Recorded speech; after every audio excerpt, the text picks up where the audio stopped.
in the same circle of friends, and then dated like about 3 or 4 years later, and the rest is history. Stephen Curry best shots. So that's nice. We're talking just basketball and not golf. I had him very recently, a hole-in-one at the American Century Classic on the 7th hole. It was 152 yards. It was pitch and wedge. And then I had a nice little 20-foot eagle putt to win the tournament. It's got literally everything on there, but I would say Lupe Fiasco and Lecrae are like the 2 featured artists on most of my pregame playlists. Why Stephen Curry is called Chef. This is a very hot topic at our house, so I get the nickname Chef Curry. Drake dropped the first line, Chef Curry with the pot, which is obviously a call to me kind of cooking him up on the court. The real Chef Curry is Ayesha Curry. I am the average 6'3" guy with 6'3" wingspan, so nothing remarkable there at all. That's what I got. Where is Steph Curry on the scoring list? I want to say I'm like 48th or something like that, but I don't know where I'm at. Was there anyone you felt significant passing? It sounds crazy because it was a long time ago, Pops, but my dad, most of his career, especially towards the end and all the milestones that he had. So there were 3 other point guards that were drafted ahead of me. And obviously, over the last 15 years, I've tried to excel at the highest level and make that 7th draft pick status look really, really low. So it's kind of a revisionist history a little bit on that one, but I love the fact that 7 is now seen as way too late. Where did Stephen Curry meet his wife? I met Ayesha junior year of high school at our church youth group. So we didn't go to the same high school, didn't really date. I love that. That's a hell of a question. The answer is yes, but sometimes.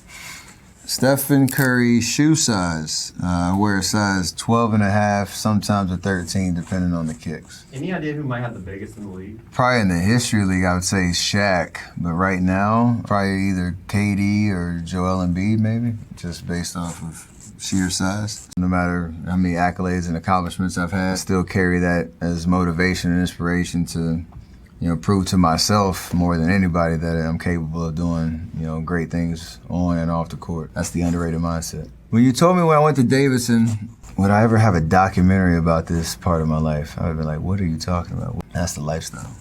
Stephen Curry, legacy. Being able to change the game and, what we stand for, changing the game for good. A lot of the ways that the game is played now, I feel like I've had a huge part in that. It's all good. My most special record, I guess, is the 2974, which is still now stretching into the 3000s of three-pointers made, which I'm trying to keep stretching the record there in the NBA history. Stephen Curry dunk. I used to be able to. You won't see it in the games that often because now I'm in the business of, conserving, energy. 2 points is 2 points, as they always say, so take the layup, because I've definitely missed a bunch of dunks. I think you can look it up, a highlight reel of dunks that I've had in my career, which is cool. Does Ice Cube do meet and greets? Yes, I do. I love to meet the fans, and everybody know I love the kids, okay? Does Ice Cube like Korn? You talking about the band? Of course I like Korn. Come on, man, one of the best bands to come out of LA, baby, Korn. My partner, Jeff Quantness, used to manage Korn. We ran into each other and it was just a good vibe. We did music. How can I live in Anaconda? Oh, did I live in the movie Anaconda? I was like, man, how can I live in an Anaconda? Show me. Yes, Ice Cube did live in Anaconda. Since I'm the black guy, you probably thought I died early in the movie like in Jurassic Park. Thank you, Steven Spielberg. Does Ice Cube own his masters? Yes, I do. It is Ice Cube's good day. Man, it's a good day when I'm kicking it and nothing bad happened to my family, my friends, or anybody I know.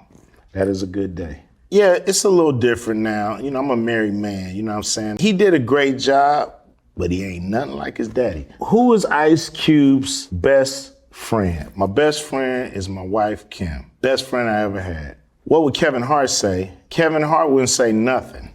Kevin, no, he's not my best friend. Kevin is the friend that owes me the most money. Who was Ice Cube's producer? Depends, you talking about the one and only Dr. Dre? It's Ice Cube, a Raider fan. Come on, man, you know the answer to that. I'm the president of the Raider Nation. Tom Brady, you're a rookie. We need donuts in the locker room, bro. Is Ice Cube coming out with another Friday? Hopefully, but you never know. You know, it's not in my hands. If it was in my hands, we'd be on the 20th version. It'd be like Fast and Furious. Is Ice Cube East or West Coast? West Coast. My breakout hit was a song that I did called Dope Man, Dope Man, produced by Dr. Dre, because we dropped it in 87. First song, because the first song I wrote was it was boo-boo.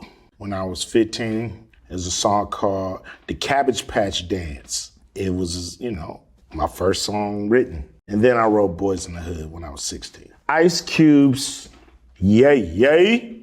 What is Ice Cube's best album? How could you pick just one? That's like asking me what's my best kid. All of them. What is Ice Cube's diet? Pizza, fat burgers. I love a good steak, ribeye. I might stop, you know what I mean, at the cabinet and grab a snack. Who joined ITZY? Who joined ITZY first? Actually, the last member who joined ITZY is Yuna. Yuna. Yeah. The four of us have been into together. ITZY at once, so there is not a first member. Class is ITZY dance to learn. Actually, our dance not too easy, Yeah, it's complicated. but sneakers. Really? Yes. Who? ITZY. Can ITZY speak Japanese? Oh. はい。はい。私たちはITZYです。少し。 I really can't. ついに風。 We don't have a light signal. Very special. Exactly. In the wild, you only get it wrong once. There's always risk in the outdoors and in the wild places, and you're dealing with rookies and big rivers and big mountains. How to survive Bear Grylls? You've got to have a plan. I know it sounds obvious, but so many people go into adventures without a plan of when things go wrong. What happens if they lose their cell phone or their battery dies or they're out of water or somebody gets injured? Prepare for the specific adventure. I love those early adventures with him. My dad's no longer alive now, but I look back on those times with like real gratitude, really. You know, he taught me so much of the important stuff, which was follow your dreams, look after your friends along the way, have a resilient, never give up spirit, improvise, adapt, overcome. That was from him. Where is Bear Grylls' festival? Yeah, we have a festival in the UK. It's called Gone Wild. Super fun, family adventure festival, everything. A good breakfast, a load of Greek yogurt and honey, some fruit, coffee, bit of juice, ready to go. What accent does Bear Grylls have? I don't know, I get British, I guess. Sometimes people go, are you Australian? Obviously that takes a great compliment because we love Australia, even though we do beat them often in the rugby. So yeah, where did Bear Grylls get his name? And I was christened Edward. My sister then said that was such a boring name. Kept smiling most of the time, and that's definitely become the DNA of the show over the years.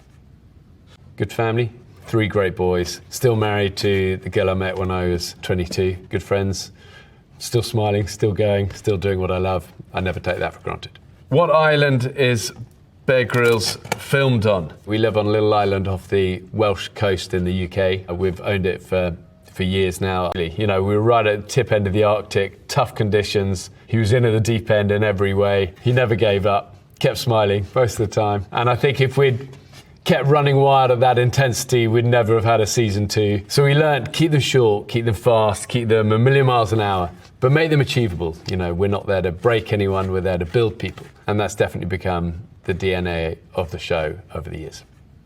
But in terms of TV stuff, I suppose, started at age about 26. Somebody approached me from Discovery Channel and said, could we do a show where we drop you in difficult places? You show us how to get out of there.